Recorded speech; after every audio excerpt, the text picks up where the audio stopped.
Okay, we'll get started.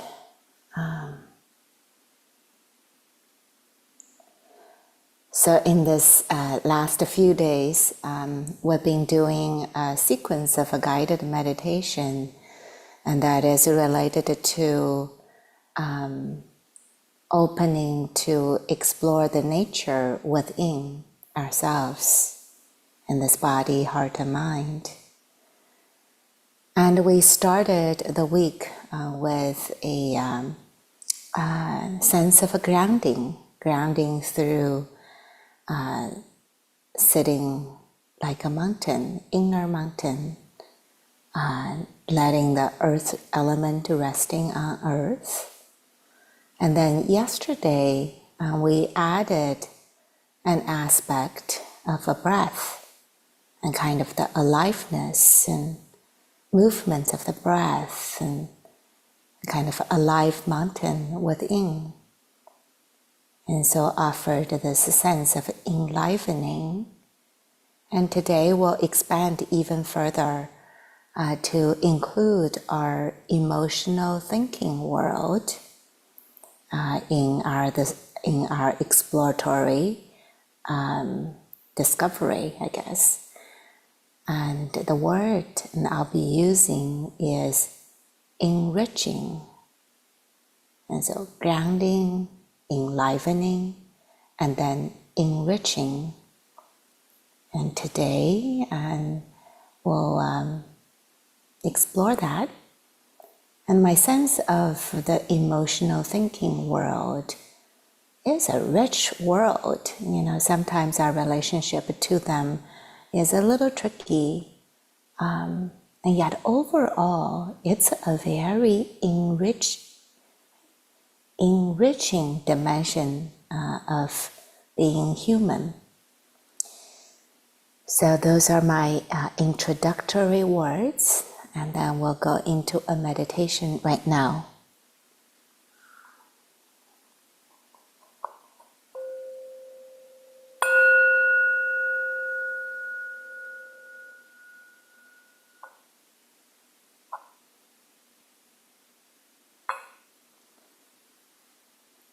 Arriving here, arriving now.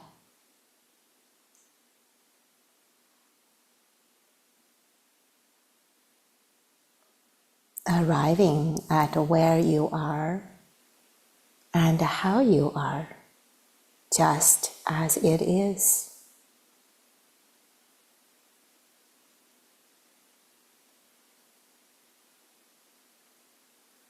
You may notice how easy and quickly the mind wants to go somewhere else. But we always start with where we are and how we are.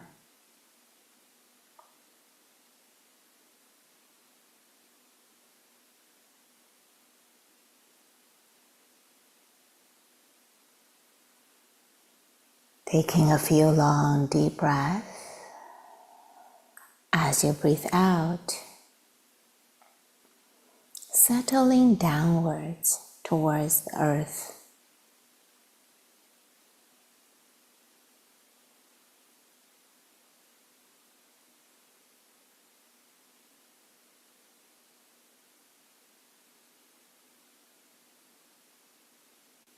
Sensing the ground underneath.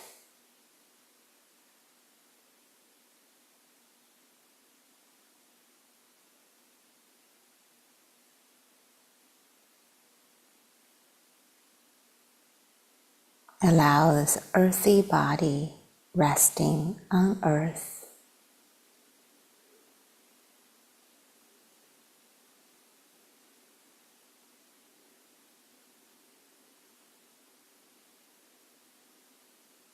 Feeling the skin, flesh, bones making contact with the floor, chairs, beds.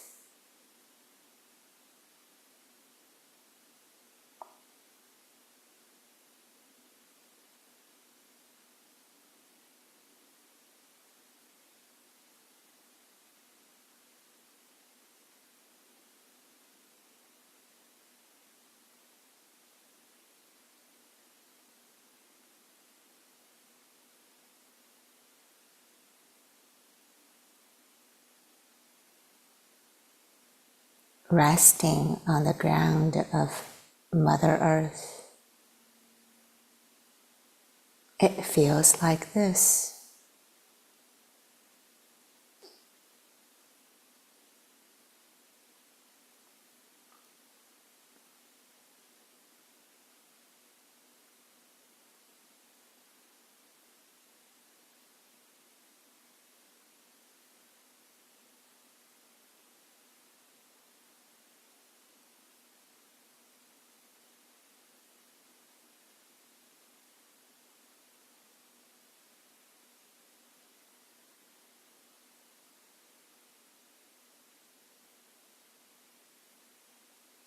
You may feel pressure,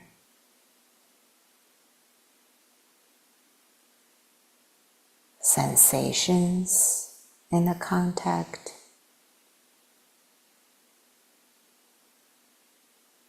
temperature,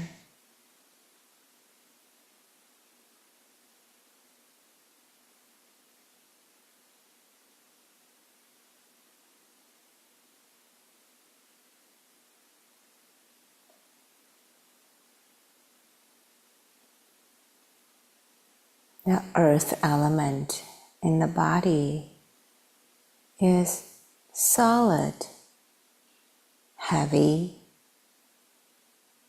and firm.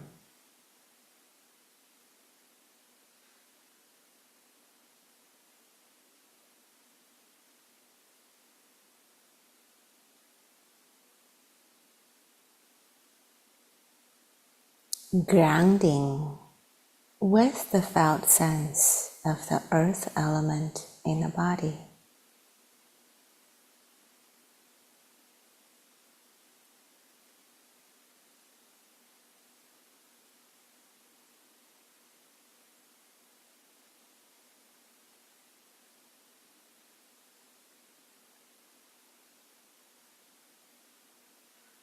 Sitting like a mountain within.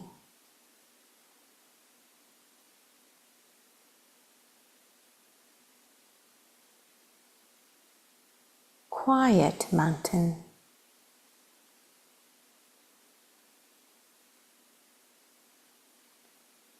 Releasing commentaries, stories.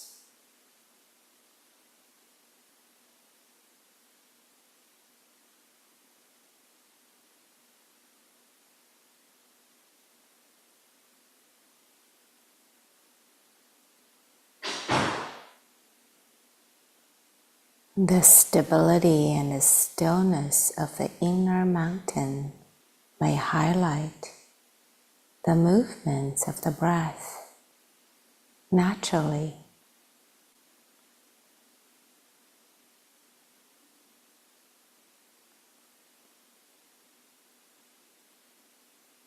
Open to receive the felt sense of the movement of the breath.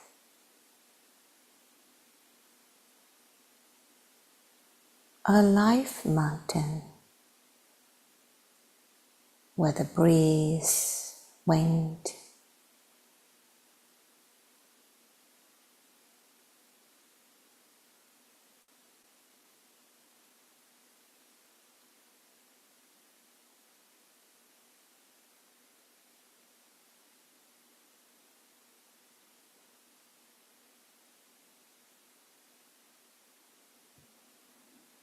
the breath may expand and contract throughout the torso.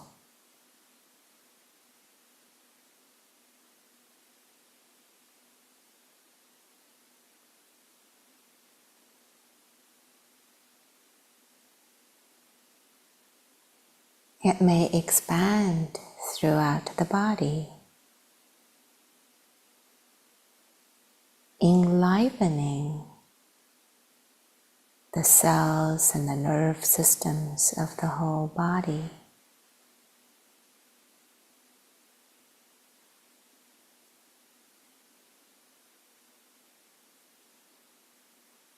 Open to include the sense of aliveness,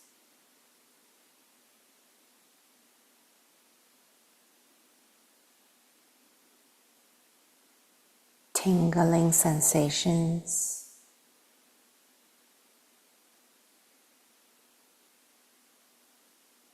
pulsations, vibrations, shimmering,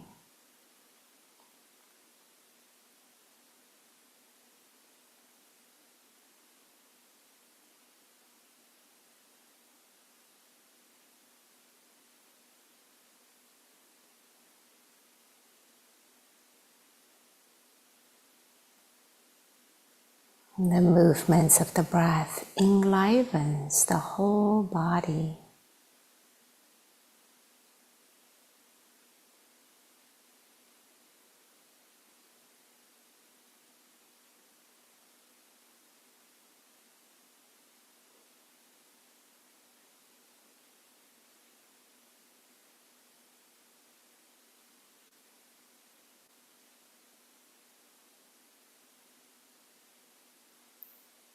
Open to include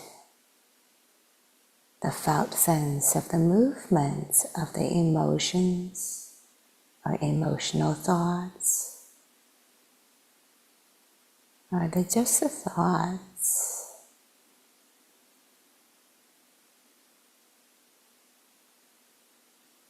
They may have a kind of embodied, energetic feel to them.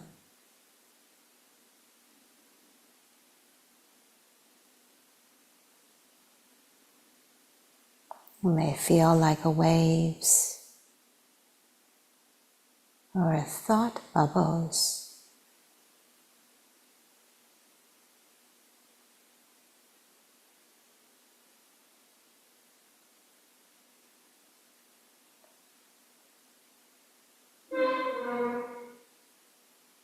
This aspect of being human is rich, filled with a wide range of emotions and thoughts, and without going into the content of the thoughts, feel and sense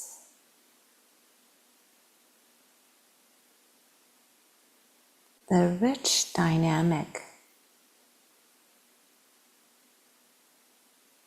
of the emotions.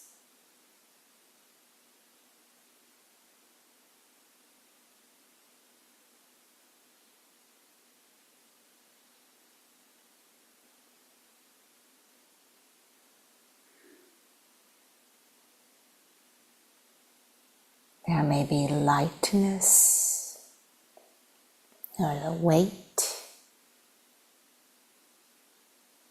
associated with thoughts and emotions.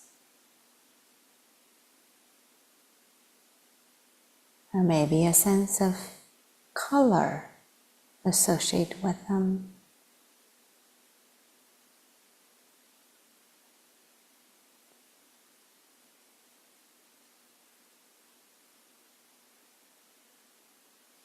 Open to receive the richness of this aspect of being human. Like there are weather systems in the mountain.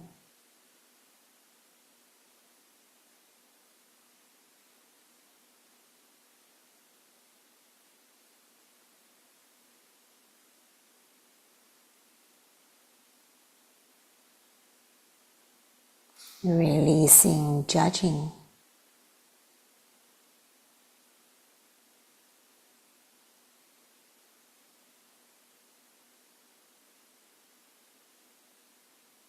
Releasing ideas.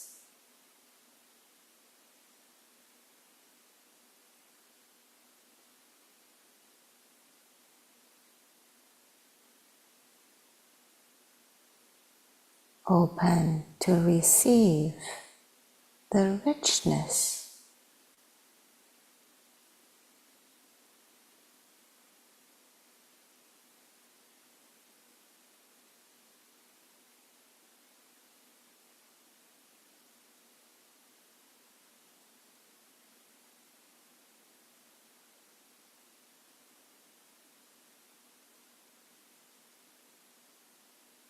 this aspect of being human enriches our experience.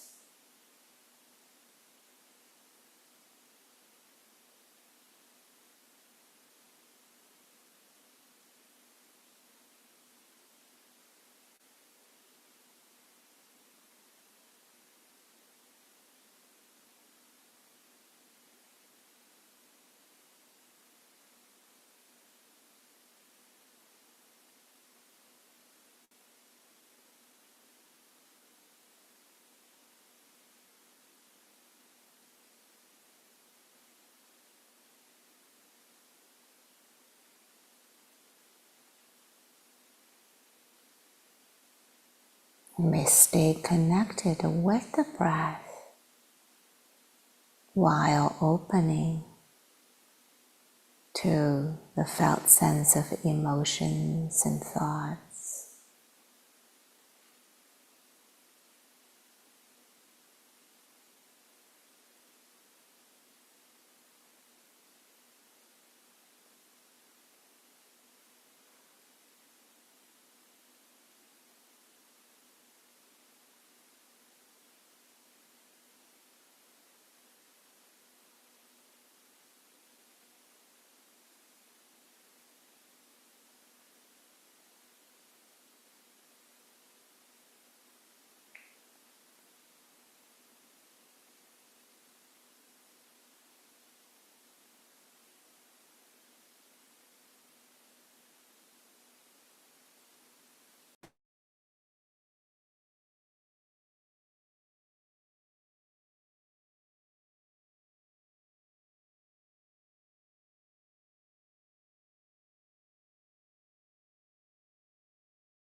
And surely the mind will wander off from time to time into the stream of thinking thoughts. Whenever you notice,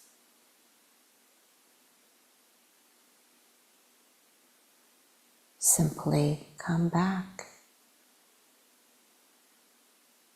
Period.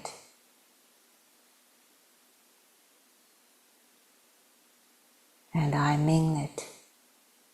Period.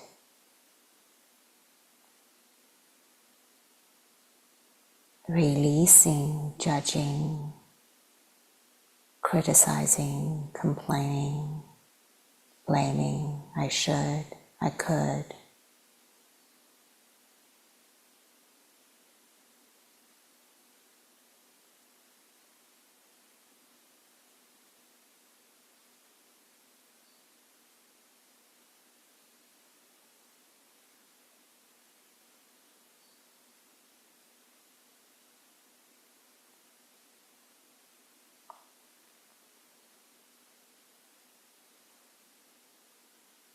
Just here and now, again and again and again.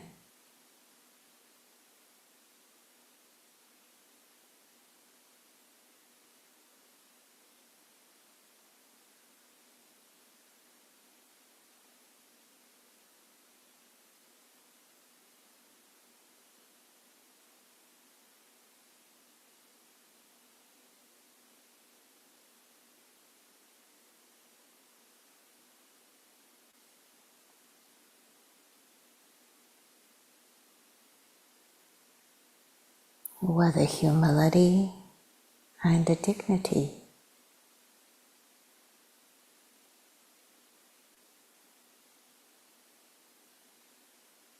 And we're back on the path.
So this week in our Dharmettes, I've been sharing some ancient similes in the Pali Canon Sutta.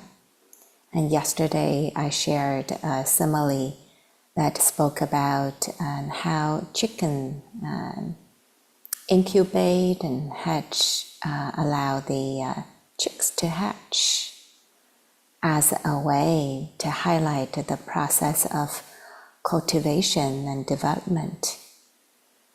And this particular simile kind of described how there is a need for a proper cultivation and wholehearted, sincere, committed cultivation, like the chicken sits on the eggs. And then, but the Buddha wasn't done with that, and so apparently he has more to say. So he offered a second simile to describe how the kind of characteristics we have in cultivation and development.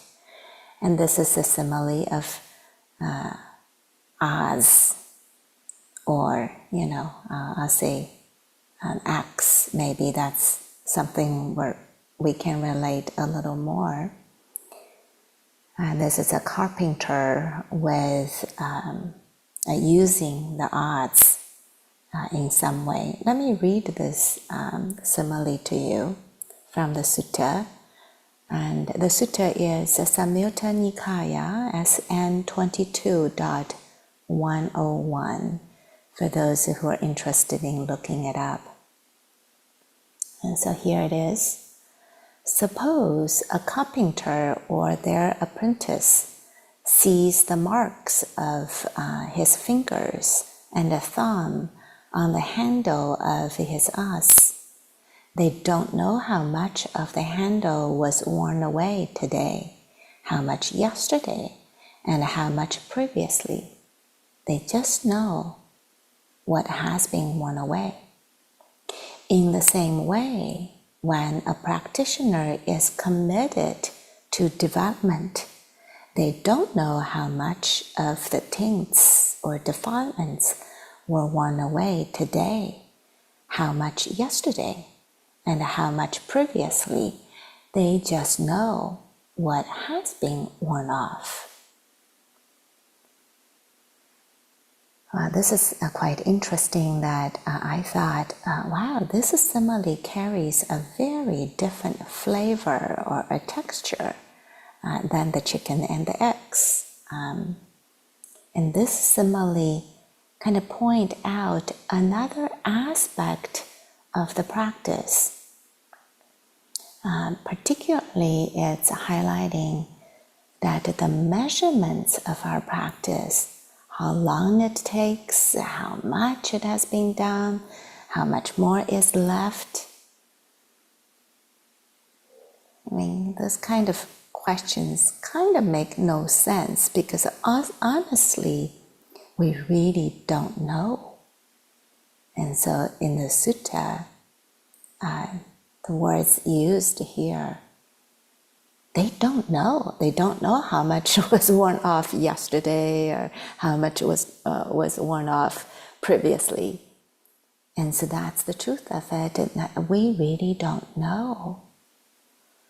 And this can be so challenging for our human psyche or the ego's normal way of orienting our lives. Because we really like definitive lines at the end of the racetrack, the goals, the expectations. Ever since school days, we have grades to measure ourselves, and we have,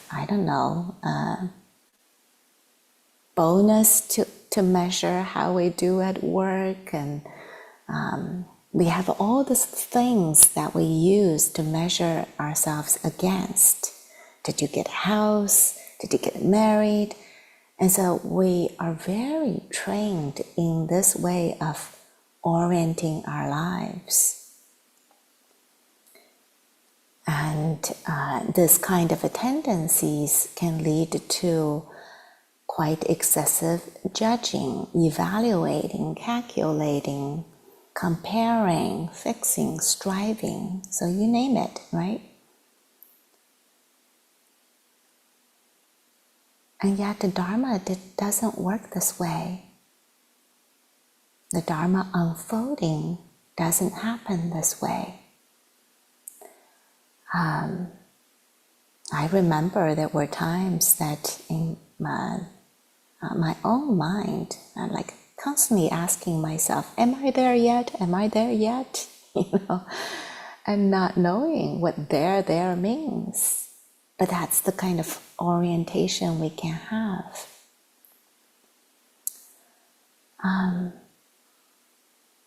The nature of the Dharma unfolding is not based on our logical analysis, measurements, or expectations.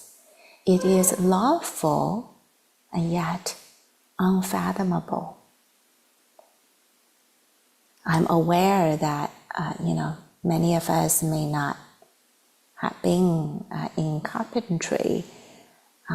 Yet with this simile, we can feel into this process. And Buddha used this simile I thought quite vividly that illustrate our cultivation process. And for example, and this is simile at the beginning of our practice, for a long while, that may not be very obvious signs of fingerprints on us.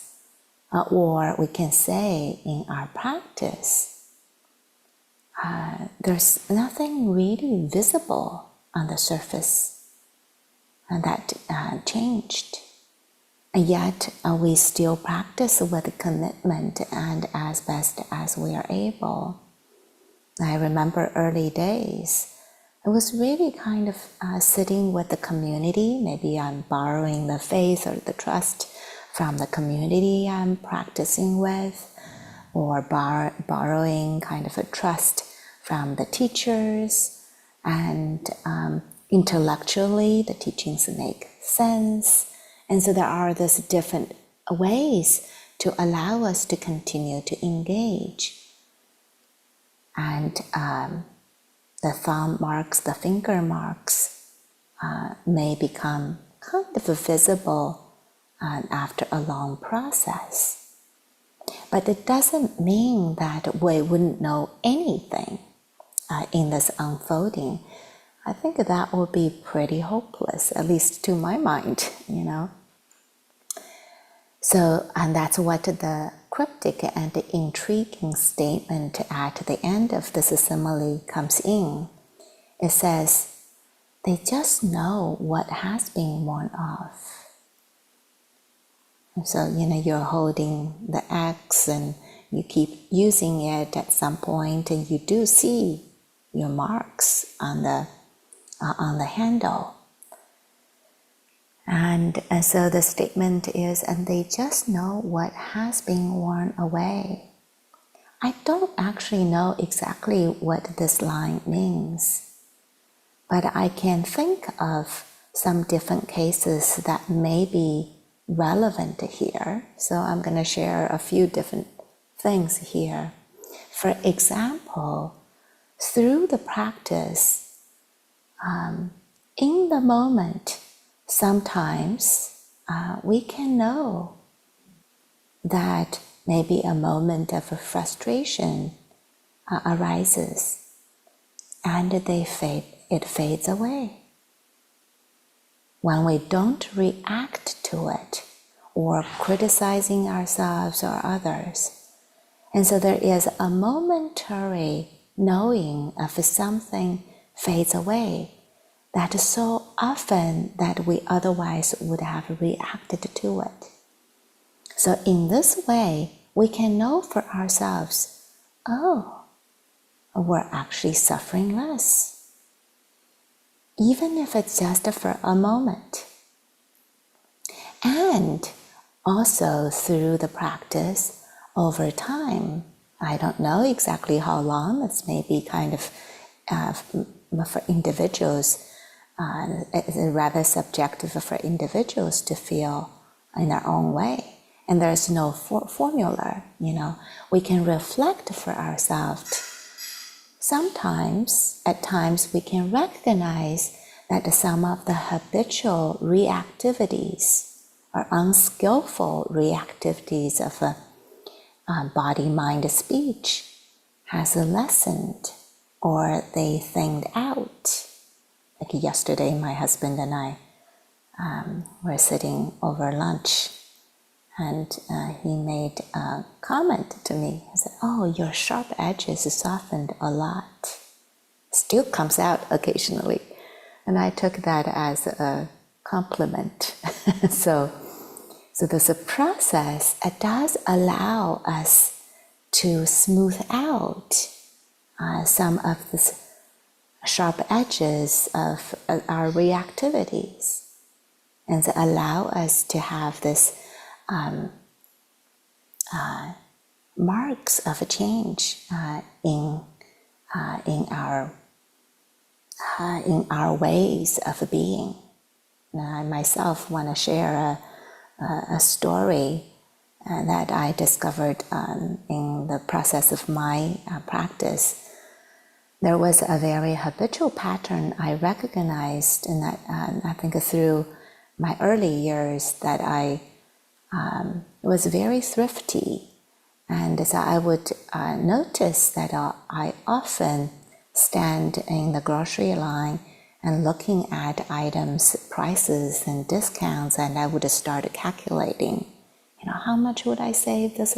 Even though I've got everything in my cart, I don't need to buy anything, but this would just start churning. And at some point, I realized, wow, this is kind of a wearisome in my mind. Why would I keep doing this? And so I started letting go of this whenever I notice this calculating mind is happening. And at some point, one day I stood in the grocery line waiting to check out. I noticed, there was no more calculating in my mind. That was interesting. And so through the practice, some of the patterns do thin out. So we can know this for ourselves. And they may not be completely gone, but we can notice, and their momentum has maybe settled a bit. And so we can know something about defilement, the things being worn off, worn away. And so that can give us a kind of a trust and confidence in our practice. And so that's the simile of us. May we all grow in the degrees of confidence and trust in our practice.